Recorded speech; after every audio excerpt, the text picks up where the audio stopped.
Doctor Sreevarma ஆயுள் தரும் ஆயுர்வேதா அறுவை சிகிச்சை இல்லா குணம் ஆயுள் கால நிவாரணம். உலகெங்கிலும் இருக்கும் பிகைன் பக்தி நேயர்கள் அனைவருக்கும் வணக்கம். நான் உங்கள் ராம்ஜி. வருகின்ற ஏப்ரல் மாதம் 10ஆம் தேதியிலிருந்து 13ஆம் தேதி வரையிலான அந்த 3 நாள் மட்டும் பேசுவோம். ஏன்னா 14ஆம் தேதி சூரிய பகவான் மேஷத்தில் எழுந்தருளப் போகிறார், மேஷத்திலே உச்சமடைந்து விடுகிறார். ஆனால் இந்த 3 நாள் என்ன நடக்கப் போகிறது அப்படின்னா, இந்த 5 கிரகங்களும் எல்லாருமா சேர்ந்து மீனராசிக்கு வருகிறார்கள். யார் யாரெல்லாம் வராங்க? சூரியன் வருகிறார், புதன் வருகிறார், சனி மார்ச் 29 வந்தாச்சு, ஏப்ரல் 10ஆம் தேதிக்கு முன்னாடி 10 நாள் முன்னாடி வந்தாச்சு. சனி இருக்கிறார், சூரியன் இருக்கிறார், புதன் இருக்கிறார், சுக்கிரன் இருக்கிறார், ராகு இருக்கிறார். அப்படியே அப்பா எல்லாரும் இருக்காங்க. மிஸ் ஆனது 2 பேர் யாரு? ஒன்று குரு, ஒன்று செவ்வாய், ஒன்று கேது. மீதி 5 பேரும் இங்கே தான் இருக்காங்க. எல்லாருமே ஒரே இடத்துல இருக்காங்க.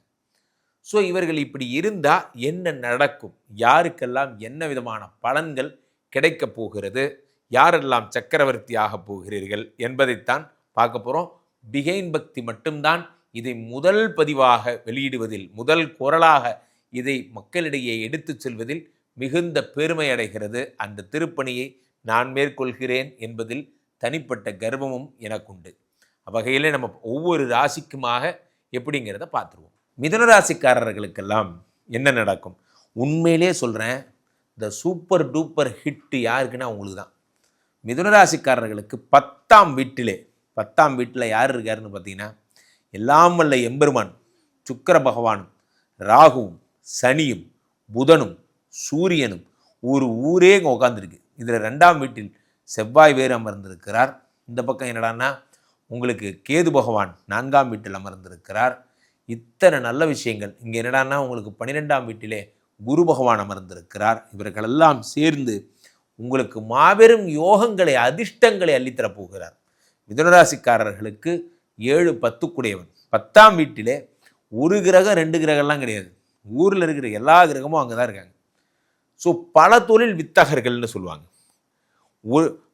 வந்தால் எல்லா வேலையும் ஒரே நேரத்தில் வரும், இல்லை வேலையே வராது அப்படின்னா நம்ம பழமொழி சொல்லி கேள்விப்பட்டிருப்போம். வந்தால் ஒரே பிஸியாகவே இருப்பீங்க, ஆனால் இல்லைனா ஒருத்தன் கூட கண்டுக்க மாட்டான் அப்படிங்கிற மாதிரி. அந்த மாதிரி ஒரு சூப்பரான நேரம் இது. வந்தால் வரிசையாக ஆர்டர் வரும். வரிசையாக ஒரு நாள் கூட இன்றைக்கி தீபாவளிங்க சொன்னால் தான் ஞாபகம் வரும்.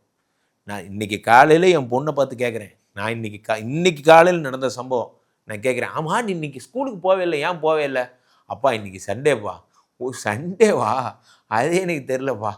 எல்லா நாளும் வேலை பார்க்குறவனுக்கு சண்டேவாது மண்டேவாது, அப்படி வேலை பார்க்கணும். மிதுனராசிக்காரர்கள் 10ஆம் வீட்டில் இத்தனை கிரகங்கள் அமரும் பொழுது வேலை இப்படி தான் வேலைன்னு கிடையாது. உங்களுக்கு 5 கூடிய யோகாதிபதி சுக்கிரன் உச்சம் பெற்று ராகுவோடு சேர்ந்து உங்களுக்கு என்னடானா ஒரு பக்கம் பிரைடல் மேக்கப்பு, பெண்களுக்கான அலங்காரம், இந்த பொட்டிக்கு, பெண்களுக்கான ஃபேஷனு, காஸ்டியூம்ஸு, இது பண்ணுற அவங்கள அந்த பிஸ்னஸ் இதெல்லாம் சேர்ந்து வரும்.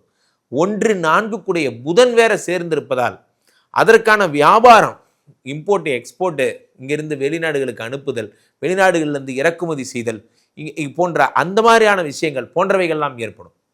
ஒரு நேரம் என்னன்னா 3 கூடிய சூரிய பகவான் வேற கூட இருக்கிறதுனால அரசியல் சம்பந்தப்பட்ட விஷயங்கள், அரசு தன்னார்வ அமைப்புகள், அந்த அமைப்புகள்லாம் உங்களுக்கு உதவி பண்ணும். அந்த அரசு அமைப்புகளுக்கு ஆர்டர் கொடுக்கறது, நீங்களே ஒரு ஆர்டரை எடுத்து அந்த அரசு அமைப்புகளுக்கெல்லாம் ஹெல்ப் பண்ணுறது போன்ற விஷயங்கள்லாம் உங்களுக்கு ஏற்படும். இப்படி பலதரப்பட்ட விஷயங்கள் எல்லாம் உங்களுக்கு தொடர்ந்து நடந்து நான் எதரா பார்க்குறது, எதரா விடுறது? நான் அரசு சம்மந்தப்பட்ட தன்னார்வ அமைப்பில் நான் ஃபோக்கஸ் பண்ணால் எனக்கு நிரந்தர கவர்மெண்ட்டு ஆர்டர் கிடைக்கும், நான் அதை பார்க்குறதா? இல்லை இதே என்னடானா புதன் சுக்கிரனோட சேர்ந்துருக்கிறதுனால பெண்கள் சம்மந்தப்பட்ட இன்னொரு கடை, இன்னொரு ஸ்பாவாக நான் ரெடி பண்ணிட்டா? இல்லை காஸ்மெட்டிக்ஸ் எல்லாம் நான் வேறு கண்ட்ரிலேருந்து இறக்கி பண்ணுறேன், நான் என்ன பண்ணுன்னு எனக்கே தெரில, ஒரே குழப்பமாக இருக்குது அப்படிங்கிற அளவுக்கு நீங்கள் பிஸியாக இருப்பீங்க. யாருக்கு நல்லதோ உங்களுக்கு அவ்வளவு நல்லது. ஆனால் ஒரே ஒரு பிரச்சனை, பாதகாதிபதி குரு 12ஆம் வீட்டில் இருக்கிறார். இந்த 7 கூடியவன் 12ஆம் வீட்டில் இருக்கும்போது இந்த பிஸியில் நீங்கள் ஆடம்பரங்களை துறக்கின்ற அவசரத்தில் ஆடைகளையும் துறந்து விடுவீர்கள். என்ன குருஜி, நீங்கள் நினைக்கிற அளவுக்குலாம் இல்லை, ஒரு கவிதையாக சொன்னேன், அவள் தான். வர நீங்கள் ரொம்ப கெட்டு போயிட்டீங்கப்பா, பேட் பாய்ஸ் ஆகிட்டீங்க. ஆடம்பரங்களை துறக்கின்ற அவசரத்திலே ஆடைகளையும் துறந்து விட்டீர்கள். இதெல்லாம் துறக்கிற அவசரத்தில் உங்கள் ஃபேமிலியை மறந்துட்டீங்க. அதான் பிரச்சனை. நீங்கள் லவ் பண்ணுறது ரொம்ப கம்மியாயிடுச்சு. அதை மட்டும் ஃபோக்கஸ் பண்ணுங்கள்.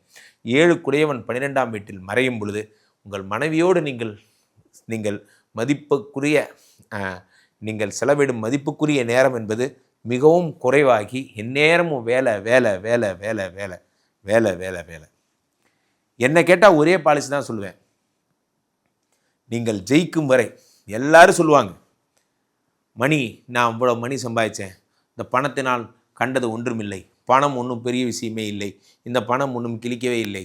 ஆமாண்டா, நீ சம்பாதிச்சிட்ட, அதனால நீ நக்கல் இதுவும் பேசுவேன், இதுக்கு மேலேயும் பேசுவேன். நாங்களாம் ஒன்றும் சம்பாதிக்கவே இல்லை, நாங்கள் அவ்வளோ கஷ்டப்பட்டால் தான் எங்களுக்கு கிடைக்கும். இதை மட்டும் உறுதியாக இருங்க. உங்கள் மண்டையை குழப்பறதுக்குனே ஒருத்தன் வருவான். இவ்வளோ வேலைலாம் நீங்கள் பார்க்கக்கூடாது, இவ்வளோ வேலை நீங்கள் பார்த்தீங்கன்னா உங்கள் மூளை அப்படி பர்ஸ்ட் ஆகி, அப்படிலாம் ஒன்றும் கிடையாது. இந்த நாட்டின் பிரதம மந்திரியை விட நம்ம பெருசாக வேலை பார்த்துடல, இந்த நாட்டின் முதலமைச்சரை விட பெருசாக நம்ம வேலை பார்த்துடல, நம்ம கமிஷனர் சார் இன்னும் தூங்காமல் தான் இருக்கார், அவரோட பிஸியெல்லாம் நீங்கள் ஒன்றும் வேலை பார்த்துடல. இவங்கெல்லாம் இவ்வளோ மேட்டரை ஹேண்டில் பண்ணிவிட்டு அவங்க ஒன்றும் நல்லா தான் ஹெல்த்தியாக பாடியை வச்சுக்கிறாங்க. உடலை ஹாப்பியாகவும் ஹெல்த்தியாகவும் வச்சுக்கிறதுக்கு சில ப்ராக்டிஸ் இருக்குது.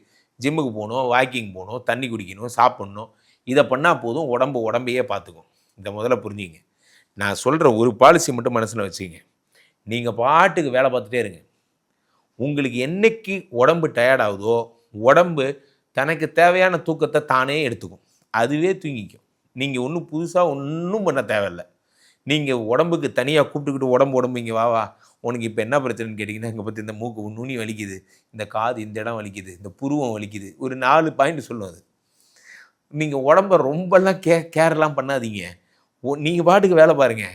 நல்லா வேலை பார்க்குற உடம்புல வியாதியே வராது. சார், நான் ஒரே ஒரு பாயிண்ட் சொல்கிறேன், உங்கள் நெஞ்சை தொட்டு பதில் சொல்லுங்கள். உங்கள் அப்பா இருக்கார், இப்பயும் இருக்கார். உங்கள் அப்பா இருந்தார் ஒரு காலத்தில். ஏன் இருந்தாருன்னு சொல்கிறேன்னு அப்புறம் சொல்கிறேன். உங்கள் அப்பா ஒரு 20 வருஷத்துக்கு முன்னாடி எப்படி இருந்தாருன்னு யோசிச்சு பாருங்களேன். சண்டே ஆனால் வீட்டில் இருக்கிற சைக்கிளை ஃபுல்லாக கழட்டி பிடிச்சி திரும்ப போட்டுவார். வீட்டில் இருக்கிற ஃபேனை கழட்டி போட்டுவார். உங்கள் அம்மா வீட்டில் கேஸ் ஸ்டவ் கொடுப்பாங்க, எல்லாத்தையும் க்ளீன் பண்ணி குத்தி க்ளீன் பண்ணி திரும்ப மாட்டி கொடுப்பாரு. எல்லா சில்லற வேலையும் அப்பா தான் பண்ணுவார்.